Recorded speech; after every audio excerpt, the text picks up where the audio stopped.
اب طبیعتیں احسان مند نہیں رہی. بچے اپنے ماں باپ سے جب یہ کہیں کہ آپ نے ہمارے لیے کیا کیا ہے، اور جب شاگرد اٹھ کے اپنے استاد سے کہیں کہ اگر پڑھایا ہے تو فیس نہیں لی، مفت پڑھایا ہے.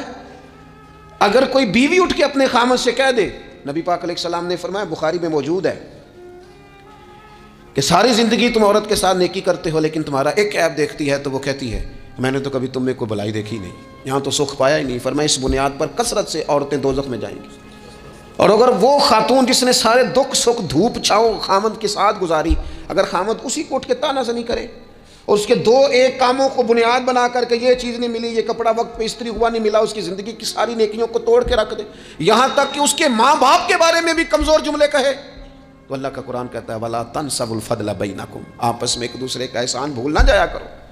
تھوڑا سا احسان مند رہیں، تھوڑا سا چیزوں کو سمجھیں، تھوڑا غور کریں. اگر یہ مزاج میں بات پیدا ہو جائے تو زمانے میں قرار آئے گا، ہم ایک دوسرے کی قدر کا احساس ہوگا، مل کے رہنا ہم پسند کریں گے، ہمارے اندر وہ چیزیں آئیں گی. یہ ادارے بنتے ہیں، یہ چلتے ہیں، لوگ آتے ہیں، میرا ہی نام ہے، مجھے ہی لوگ جانتے ہیں، میرا ہی تعارف ہوتا ہے، لیکن میں تو ابھی آیا ہوں.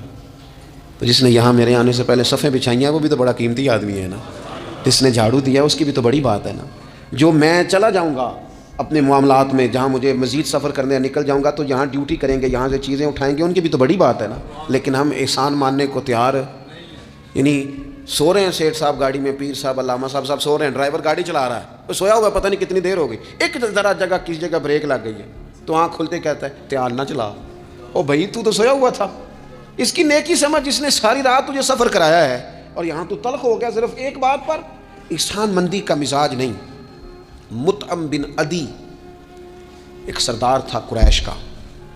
یہ بات نا، یہ ایک میں پڑھتے میں بدر کو پڑھ رہا تھا دراصل، یہ ایک بات میں نے پڑھی تو یہ سارا عنوان ہی میں نے بدل دیا. میں نے کہا بات ہی اس پہ کر دیں. ایک شخص کا ذکر آیا بدر میں، مطعم بن عدی کا، کافر ہے، مسلمان نہیں ہوا، بدر میں اس کا ذکر آیا. ذرا دیکھیے ذکر کیسے آیا. نبی اکرم صلی اللہ تعالیٰ علیہ وسلم جب طائف سے واپس آئے نا، تو جب کوئی شہر سے جاتا تھا واپس آتا تھا تو کسی کی پناہ میں آتا تھا تاکہ پھر اسے تکلیف نہ دے، اس دور کا رواج تھا. تو نبی پاک علیہ السلام جب واپس آئے تو کئی لوگوں سے بات کی گئی لیکن کوئی بھی آگے نہ بڑھا حضور کی حفاظت کے لیے. تو مطعم بن عدی اپنے 6 یا 7 بیٹوں کو لے کر اسلحے سمیت پوری شان و شوکت کے ساتھ نبی پاک کو لے کے آیا اور پھر حضور نے بیت اللہ شریف میں نماز پڑھی. وقت گزر گیا، ایک دور کی بات تھی، ایک بات تھی، وہ دور گزر گیا. اس کے بعد بڑے دور آئے، اللہ نے معراج عطا کی، حضور یہاں آ گئے مدینہ طیبہ میں، یہاں سینکڑوں لوگ مسلمان ہوئے، بدر میں اللہ نے فتح دی.